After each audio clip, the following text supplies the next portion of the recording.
Ce plaisir de travailler le soir des journées ensoleillées. Il y a du taf.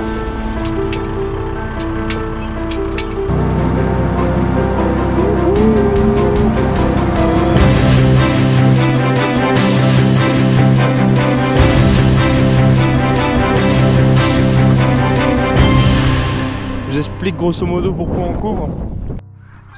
Salut à tous, c'est Clément Maraîcher du Nord, ravi de vous retrouver pour cette nouvelle grosse vidéo. Ouais, je sais, elle sera longue parce qu'on a bien bossé la semaine dernière, donc je parle au passé puisque je fais toujours mes introductions, enfin généralement je fais mes introductions après avoir fait ma semaine de travail parce que comme vous savez, on ne sait jamais ce qu'on va faire à l'avance.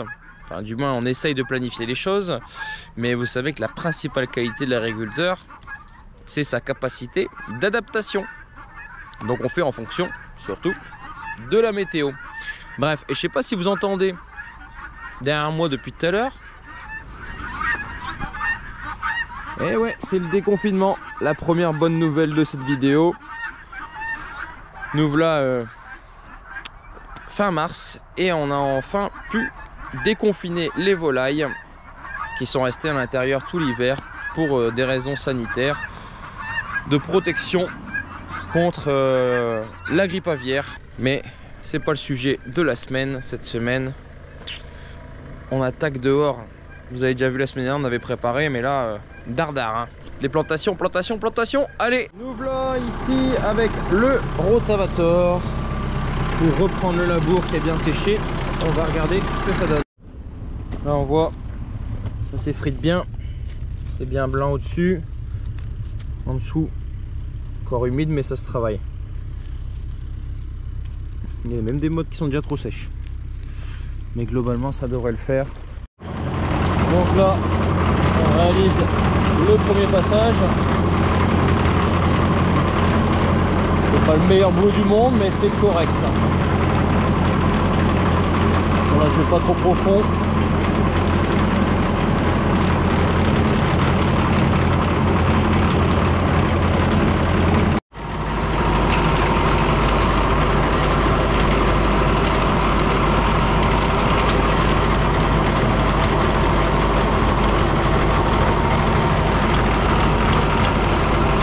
Voilà les 6 premières bandes qui sont faites. Donc j'ai fait un passage assez léger. Il y a encore pas mal de mottes. Donc comme il n'y a pas le feu, certainement laisser encore ressécher un petit peu ça. Et puis pour les salades, refaire un petit passage. Puis ensuite éclater, pour éclater tout ça. Et pour les choux qui seront là, je vais laisser comme ça, ça suffira. C'est pas grave si c'est moteux. Donc ici, hier j'ai mis 100 unités d'azote environ. Et je mets que ça, je mets pas de phosphore ni de potasse, puisque l'année dernière il y a eu du fumier de bovin après la moisson. Donc j'estime qu'en fumure de fond on sera couvert là-dessus. Donc uniquement un peu d'azote. Et en plus de ça, il y aura de l'azote dans le fumier de bovin qui va minéraliser au fur et à mesure. Pas tout de suite, pour l'instant on estime qu'il n'y a quasiment pas d'azote disponible pour la plante qui est issue de la minéralisation du fumier. C'est pour ça d'abord un petit complément en azote minéral. Je viens de commencer à mettre en route la confection des planches pour les échalotes ici. Donc on est sur la petite parcelle d'un hectare 30 qui est à l'extérieur sur le village voisin. Je vais faire 7 planches déjà au moins, ce sera pour les échalotes. J'ai besoin de 7 planches pour environ la fait 7 fois 80 mètres, environ 15-16 000 plants d'échalotes à mettre. Et surpris en bien par la qualité du travail.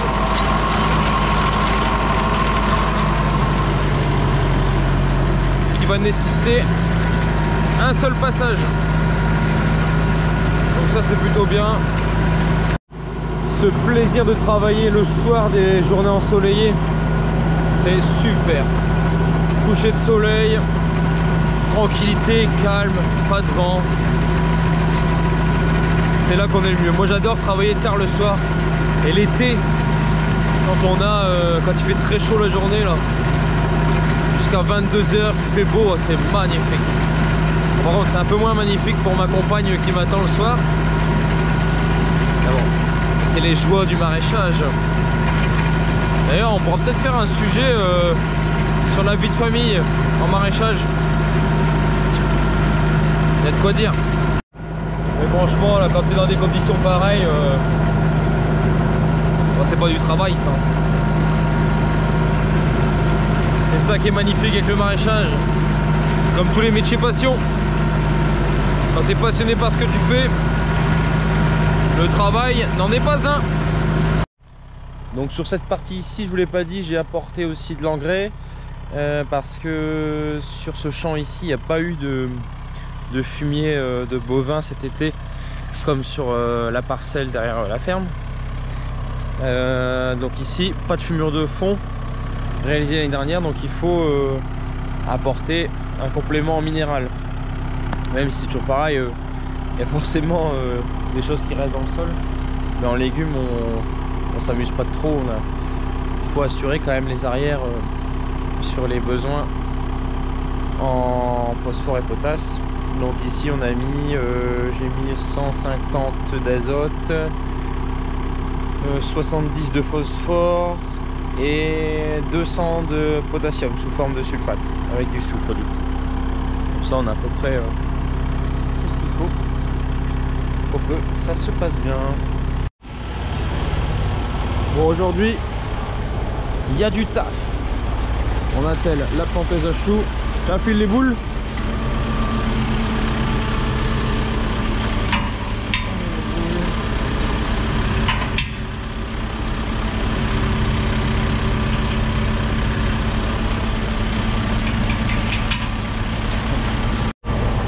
Ouais.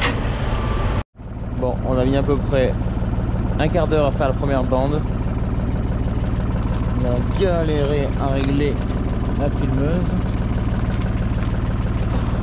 On semble avoir quelque chose de pas trop mal là, donc on verra sur la prochaine bande si ça va mieux.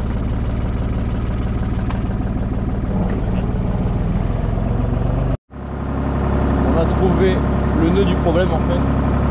Ce qu'il faudrait, c'est un frein sur le rouleau.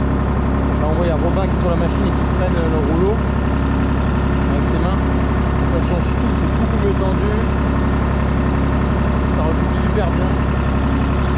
C'est pour ça que maintenant sur les filmeuses un peu plus haut de gamme, le rouleau il est sur le haut et il est freiné mécaniquement pour qu'il soit bien en tension.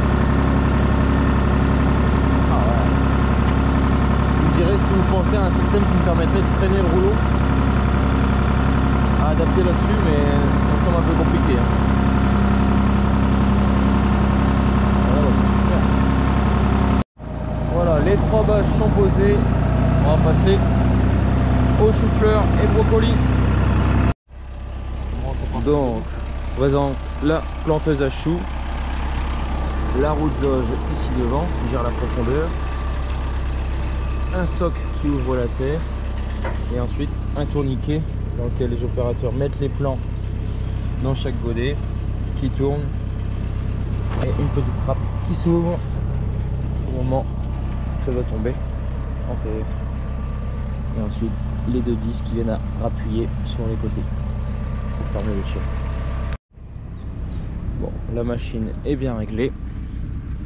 Ici on enfonce jusqu'aux premières feuilles quoi. La motte est bien en terre, c'est impeccable.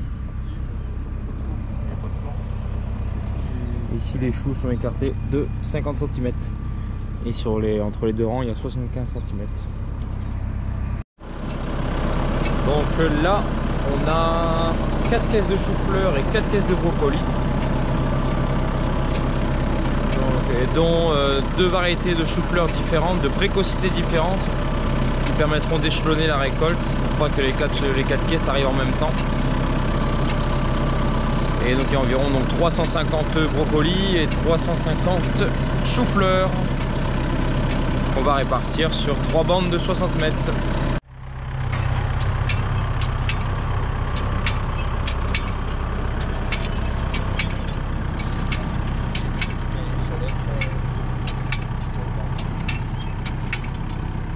fini les 3 bandes, il reste quelques plans. On en profite du paillage là pour en mettre sur paillage. On verra déjà en plus la différence. Parce que paillage en fait noir, ça réchauffe le sol. Quand il fait du soleil ici, ça c'est brûlant. Du coup ça maintient bien la butte au chaud. Donc généralement c'est beaucoup plus précoce là-dessus. Donc c'est la première fois qu'on fait ça. On verra peut-être si c'est très concluant, pourquoi pas l'année prochaine faire tout comme ça. Du moins pour les premiers choux. Et ensuite il y a 2-3 caisses d'épinards à mettre à la suite. Ouais, alors, si on avait eu après du sec, j'aurais dit super boulot. Bon, franchement c'est super, enfin très bien. Le problème c'est que demain soir il va pleuvoir là-dessus. Et donc je sais d'avance que ça va forcément un petit peu plaquer. Bon, ça dépendra aussi de l'intensité de la pluie, de la quantité. Et ça c'est aussi le problème avec cette roue plombeuse, en fait elle vient plomber ici. Ça fait déjà lisser, donc ça c'est très bien quand il fait sec parce que du coup ça retient l'humidité en dessous. Mais après quand il y a une grosse pluie battante là-dessus, ça renforce le lissage.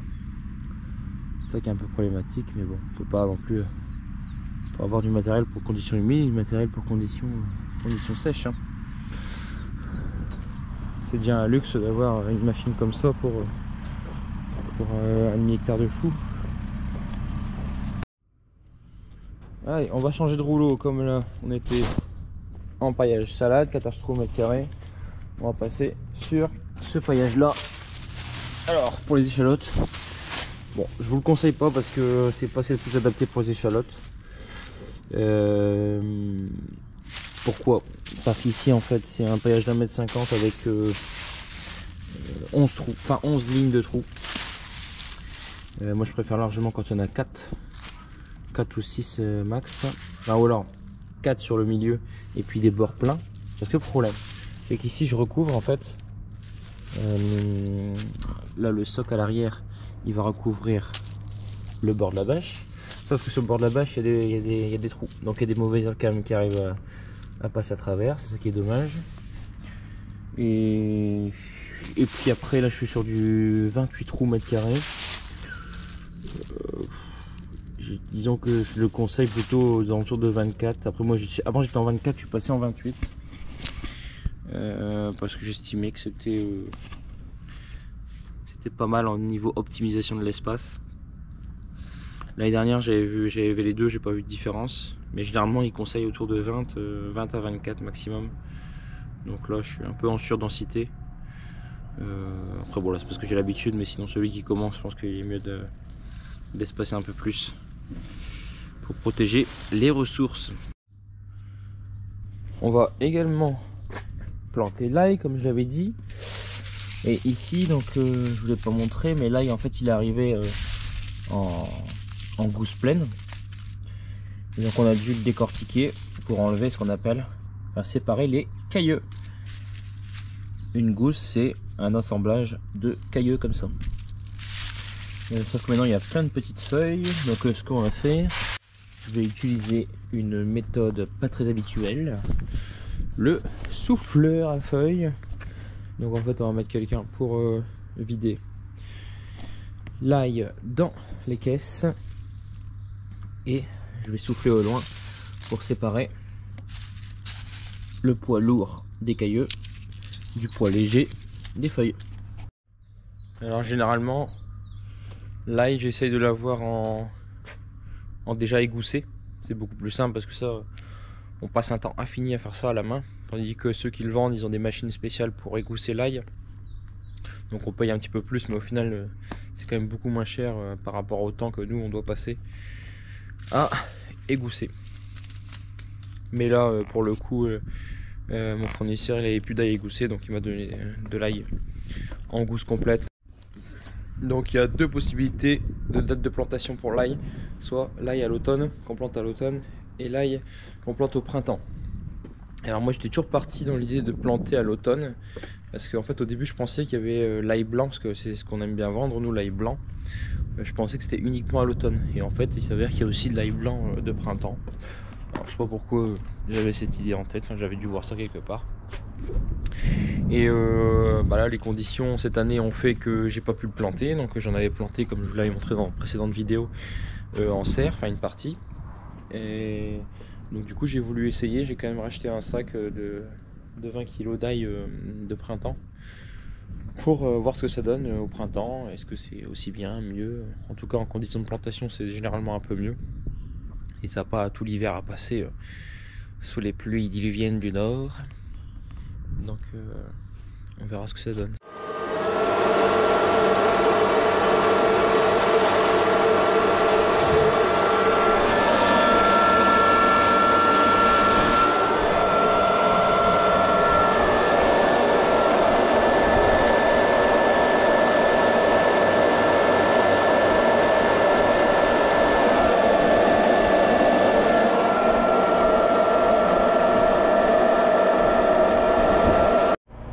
Alors, petit convoi avec moi devant pour prendre le chariot d'assistance électrique. Je vous montre tout ça après. Derrière, on attend Robin avec le Someca et la filmeuse.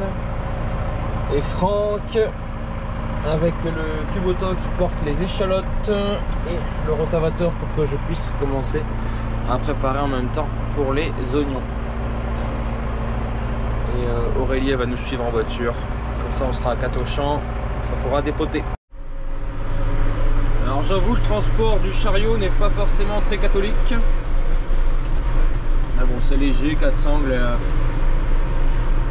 j'ai pas trouvé d'autres moyens beaucoup plus faciles. De toute façon le chariot il avance pas à plus de 2 km/h, donc c'est pas la peine de prendre la route avec ça. Quel miracle! Elle marche direct, on vient de changer de paillage, pourtant ça marche tout de suite. Là c'est merveilleux. Impeccable, bien tendu, bien recouvert, pas trop. Juste assez. On peut même accélérer. Oh là là, quel plaisir quand ça va bien. Incroyable.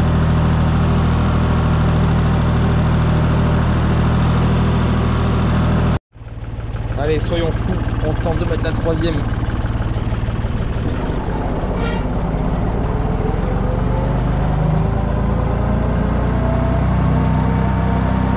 Wouhou! Génial! Magnifique.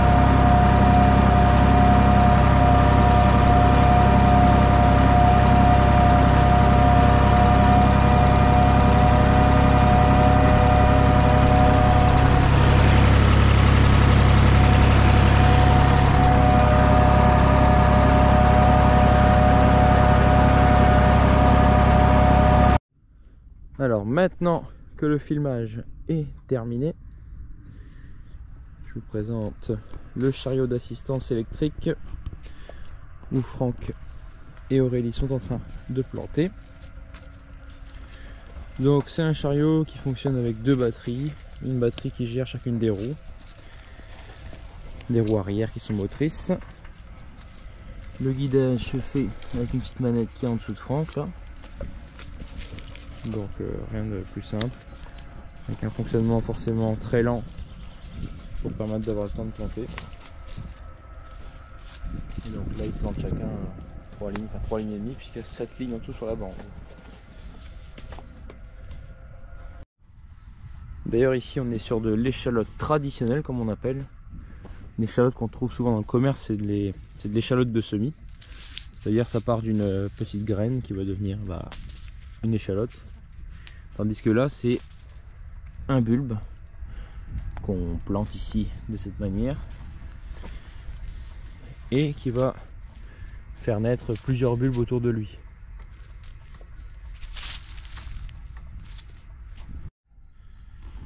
La Bretagne est d'ailleurs une grosse région productrice d'échalotes traditionnelles. Il n'y en a quasiment pas dans le nord. Par contre en Bretagne vous allez en retrouver des hectares et des hectares filmés comme ça avec du plastique. Ah eux ils ont du film plastique spécial échalote. D'ailleurs je vais passer là-dessus l'année prochaine. Parce que comme je vous avais expliqué la problématique avec ce plastique là, Là je fais avec ça parce que bah il me restait celui-là que j'avais eu il y a 2 ans de ça. J'avais eu ça parce que il manquait des références, donc j'avais pris ça par défaut en fait. Et donc le problème ici, comme je vous avais dit, déjà le fait qu'il y ait des trous sur les côtés, ça fragilise le plastique. Donc ma roue des fois elle venait arracher le bord ici. Premier problème. Deuxième problème, comme vous avez un trou ici, et ben forcément mauvaise herbe. Donc c'est pour ça que moi j'aime bien avoir un bord plein et ensuite les trous. Comme ça ici, c'est sûr qu'il n'y aura pas de mauvaise herbe. Donc ça c'est point négatif. Et dernier point aussi, c'est que comme c'est pas du spécial échalote, on va dire ça c'est fait pour mettre une motte. Et bah du coup ici le trou est trop grand. Du coup on a quand même le temps d'avoir des petites mauvaises herbes qui se développent ici. Tandis qu'en paillage échalote, les trous sont beaucoup plus petits et laissent beaucoup moins d'espace autour du plan. Et donc moins d'espace pour l'arrivée potentielle de mauvaises herbes. Donc le chariot c'est de la marque Elatec, une société dans le sud qu'on a acheté il y a 4 ans je pense, 3-4 ans. Donc c'est assez basique en fait comme système. Il y a aujourd'hui des chariots sur le marché qui sont beaucoup plus sophistiqués avec une gestion de la hauteur électrique, etc. Un siège beaucoup plus confort, on va dire plus adapté à notre morphologie parce que là en fait on est à plat. Donc le seul inconvénient au niveau confort, c'est qu'on a le sang qui va un peu dans la tête. Donc contrairement à certains chariots aujourd'hui, vous avez une position un petit peu relevée pour qu'il y ait une circulation plutôt normale du sang dans le corps. Ça un peu la partie un peu moins bien. Mais bon, n'empêche que c'est toujours mieux d'être couché que d'être debout ou alors accroupi ou courbé. Donc honnêtement ça c'est un achat qui nous a bien soulagé le dos. Majoritairement on l'utilise pour la cueillette des fraises en pleine terre, pour la plantation des échalotes et après des fois potentiellement pour des désherbages, des cueillettes d'haricots par terre, même si on va plus en faire cette année. Enfin, voilà, dès qu'il y a un boulot assez long à faire qui demande à être accroupi pendant un long moment, on sort l'outil pour soulager le dos de nous et de nos salariés. Ce qui est bien ici, on voit les petites mottes qui ont séché sur le dessus, ça c'est bien parce qu'on va mettre le plan. Et même s'il pleut autour là, ça devrait pas être battant. Ça c'est l'avantage. D'ici demain soir pour la pluie, on va être bien. Par contre, ce sera pas la même histoire pour les oignons que je vais commencer à préparer maintenant. Donc les oignons ne seront pas filmés. Ça m'embête un peu. Honnêtement, ça m'embête qu'il pleuve demain soir directement dessus. Je sais que le sol sera encore un peu humide, il sera encore bien frais quand il va pleuvoir dessus. Donc en fonction de l'intensité et la quantité de pluie, il y a de fortes chances qu'on ait un peu une petite croûte qui se forme. Enfin, on peut pas le dire à l'avance quoi, mais le problème c'est que mon labour il est là, il est fait. Si on ne travaille pas maintenant, qu'on le fait pas maintenant, ça risque d'être compliqué à reprendre après. Ah, voilà, je sais pas, il y a une chance sur deux en fait, une chance sur deux que je fais bien, une chance sur deux que je fais pas bien. Donc c'est tout, on va faire. Il y a une solution extrême après qui serait de mettre après du voile climatique et du voile un peu type filet à pomme de terre. Je sais que ça limite la battance, parce que en fait ça fait un peu une couverture au dessus. Pourquoi pas? On verra. Je sais que sur les choux qu'on a plantés ce matin, on va mettre un voile demain. Alors je pense P17 pour en plus forcer. Donc on aura une protection, même si le voile ça a tendance, surtout s'il y a du vent, à battre le sol un petit peu. Donc il faut que ce soit bien tendu, mais même quand c'est bien tendu, je vois souvent ça lisse un peu. Mais bon, c'est toujours très superficiel. Donc après un petit coup de binage et puis on n'y voit plus rien. Mais ici, si je dois mettre un voile climatique sur tout ça, alors le voile climatique, l'avantage c'est beaucoup plus facile à poser, c'est plus lourd en fait. C'est vraiment un type filet et ça s'envole beaucoup moins, donc on va dire c'est vite mis. Après je sais pas si j'en ai assez pour toute la surface. Je dois enlever celui qui était sur les navets. On verra. Pour planter les oignons, bulbilles et l'ail, on va utiliser cette machine, une Super Préfère. Auparavant très utilisée chez tous les producteurs de choux. C'est une machine comme la machine à choux qu'on a vue ce matin, sauf qu'ici c'était un disque avec des pinces qui se refermaient au fur et à mesure et qui pinçait le chou, et ensuite ça faisait un tour pour le mettre en terre et la terre se refermait, le sion se refermait sur le plan. Là on a mis dessus, on a adapté un disque avec des petits godets qui va nous permettre de mettre les bulbilles dedans. Jamais utilisé, c'est une nouveauté. La planteuse ici, forcément depuis qu'on a notre nouvelle planteuse à choux, ça fait déjà quelques années, elle a pu tourner, donc elle avait plus rien fait depuis quelques années. Donc je l'ai ressorti des racks, elle était tout en haut là-bas, et on lui a mis les disques à godet pour essayer de planter les oignons. On a commencé ici la plantation de l'ail. On voit les gars ils mettent un cailleux par godet.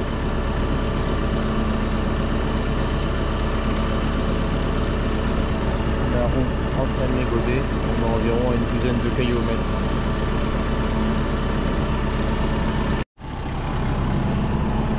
Alors eux ils sont au max, par contre moi ça va être long. 0,24 km/h.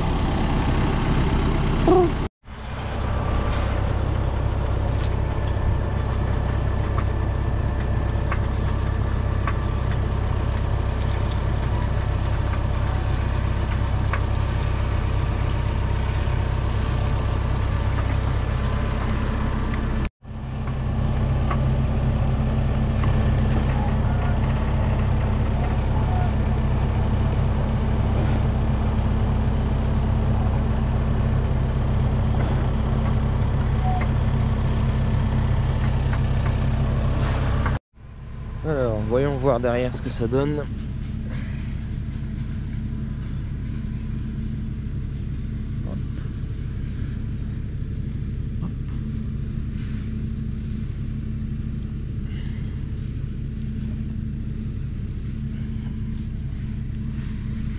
Et bah c'est plutôt pas mal.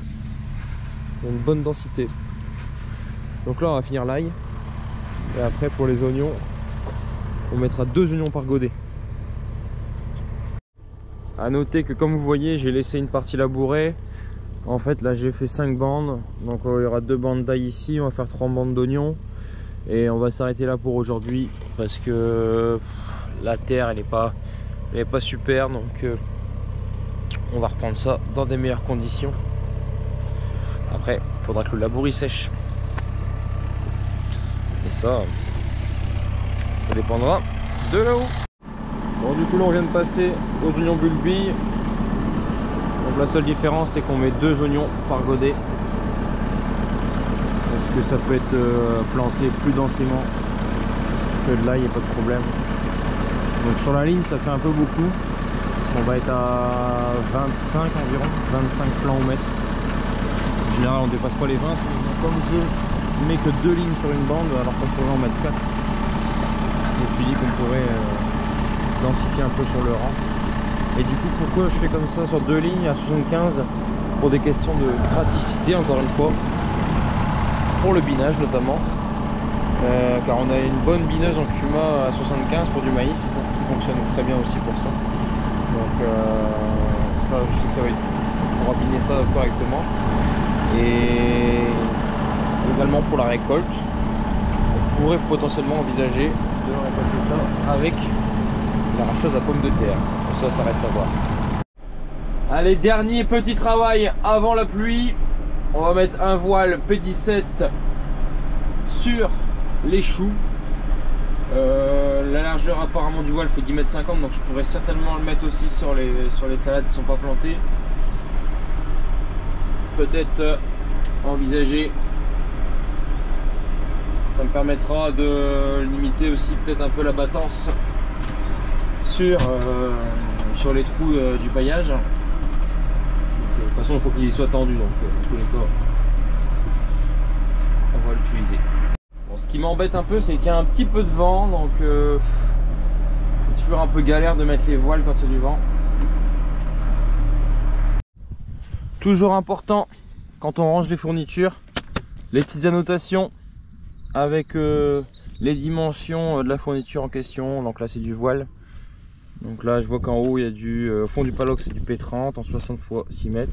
Et en haut ce qui m'intéresse du P17 10 mètres 50 x 65 mètres. Donc ça c'est parfait pour ce qu'on a à faire. Parce que souvent on le range, je vous dis bah c'est bon je vais me souvenir de ce qu'il y avait dedans. Mais on s'en souvient strictement jamais.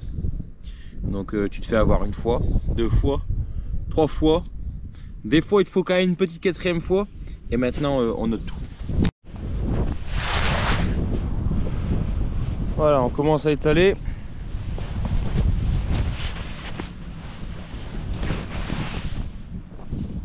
Bon, tout seul c'est pas facile. J'attends les gars, ils sont en train de finir notre travail.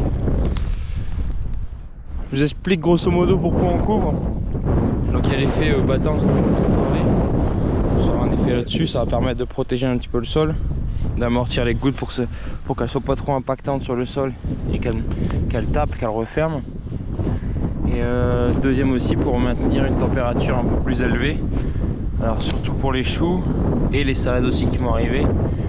Gagner un petit peu en précocité, mais aussi bon, ça reste assez sensible au froid en début de saison, les choux-fleurs, les brocolis. Donc garder des températures au moins positives si jamais il venait à geler.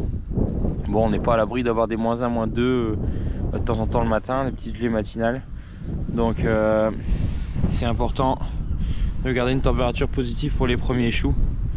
Parce qu'ils pourraient des fois avorter, ne plus être fertiles et donc ne plus paumer. Donc là, je fais d'abord le premier bord. Donc toujours dans le sens du vent, par là. Comme ça ici je ferme l'entrée du vent. Et après on ira tendre et mettre de la terre de l'autre côté. Mais d'abord faire le premier bord, tout le long. Voilà, c'est terminé pour ici. Le voile est bien tendu. Important de bien tendre le voile, voilà, et là on pourrait même encore en tendre un petit peu plus. Ça fait des petites vaguelettes comme ça. Et ça, en fait, sur un sol, quand le sol après il est mouillé, les petites vagues elles tapent sur la terre. Et ça lisse un petit peu. Bon, maintenant on récupère le filet des navets, des vieux navets, qu'on va aller mettre sur les oignons bulbilles. Alors là, pas d'intérêt au niveau température. Ça va être juste pour faire un essai, parce que là je vais pouvoir couvrir 4 bandes. Il y en a 5, ouais. Je vais faire un essai comme ça de couverture pour voir si ça a un effet intéressant pour la battance. C'est-à-dire, comme j'avais expliqué, le lissage par les impacts de la pluie. J'ai été tout content d'avoir pu commencer la saison à l'extérieur. Et météo ciel vient briser tous mes espoirs.